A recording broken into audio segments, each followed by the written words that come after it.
अस्सलाम वालेकुम जी, मैं हूं मलिक वलीद खोखर एडवोकेट और मैं फैमिली लॉ की प्रैक्टिस करता हूं और सिविल लॉज में भी मेरा एक्सपीरियंस है।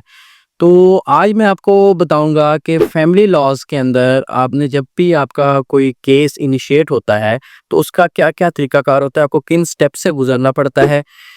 तो उस फैमिली लॉ के अंदर बेसिकली ये होता है कि जब भी आप ये अगर फीमेल हैं या मेल है तो अगर मोस्टली केसेस में ये होता है कि फीमेल्स को की तरफ से केस ज़्यादा दायर किए जाते हैं क्योंकि जब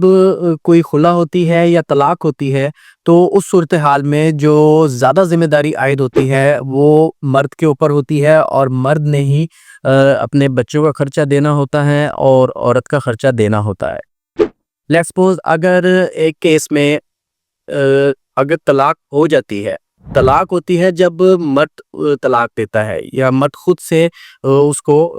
अपने रिश्ते को ख़त्म करता है और खुला वो होती है जो औरत अपनी मर्ज़ी से खुद कोर्ट के थ्रू लेती है। अब दोनों का डिफ़रेंस ये है कि खुला में जो औरत खुद खुला लेगी उसमें उसको हक़ महर वापस करना पड़ता है और जब तलाक होती है मर्द की तरफ से तो औरत को हक़ महर वापस नहीं करना पड़ता, तो वो मर्द की अपनी विल की वजह से होती है तलाक। अच्छा, उसमें अब 2 सूरतें हैं, अगर तो आपकी तलाक हो गई है और आपके बच्चे नहीं हैं, उस सूरत-ए-हाल में तो आपने ये करना है कि अगर आपकी तलाक हो जाती है और आपका समान जहेज़ का साथ उसमें केस इन्वॉल्व होता है और जो उसमें मेंटेनेंस है, मेंटेनेंस उसमें सिर्फ़ औरत की इस हद तक लगती है कि जब से वो गैर आबाद हुई है मर्द के घर से और और दौरान इद्दत तक उसकी मेंटेनेंस लगती है। अदरवाइज़ उसकी मेंटेनेंस की वो हकदार नहीं है, खर्चा नाल-नफ़्का की हकदार नहीं है। और इन अदर केस अगर आपके बच्चे भी हैं, तो उस सूरत-ए-हाल में ये होता है कि गैर आबादी से लेके इद्दत तक का खर्चा वो मर्द ने औरत को देना होता है और जो बच्चे हैं बच्चों का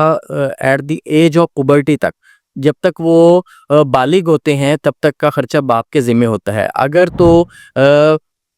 वो बॉय है चाइल्ड आपका तो उसमें आपने 18 ईयर्स तक देनी है उसकी मेंटेनेंस और अगर तो गर्ल है तो आपने उसकी शादी तक उसको खर्चा देना है, ये बाप की ज़िम्मेदारी होती है। अब होता क्या है कि एक पार्टी दावा दायर करती है, औरत जो है वो दावा दायर करती है कि जी मुझे मेरा सामान जो है वापस करवाया जाए, मुझे अपना खर्चा दिलवाया जाए गैर आबादी से लेके इद्दत तक का और बच्चों जितने बच्चे होंगे उतना वो उसमें खर्चा उससे डिमांड कर दिया और खर्चा जो है वो मर्द के सोर्स ऑफ इनकम के ऊपर डिपेंड करता है, जितनी सोर्स ऑफ इनकम होती है उस हिसाब से कोर्ट डिग्री करती है।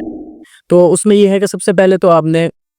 केस दायर करना है और अपने जो-जो आपके क्लेम्स हैं उसको आपने उसमें क्लेम करना है और उसके बाद आपका जो कोर्ट आपकी सिचुएशन देखेगी, मर्द की सोर्स ऑफ इनकम देखेगी और उसके वसाइल देखेगी, तो वो खर्चा उसमें उतना डिग्री कर देती है और सामान जहेज़ के हवाले से जितना सामान जहेज़ औरत अपने घर से लेके आई होती है, वो उतना वो क्लेम करती है कोर्ट में और कोर्ट उसको उस रेशो से या उससे थोड़ा-सा कम क्योंकि डेप्रिसिएशन भी होती है चीज़ों की, उसके अकॉर्डिंगली कोर्ट डिग्री कर देती है। Thank you so much.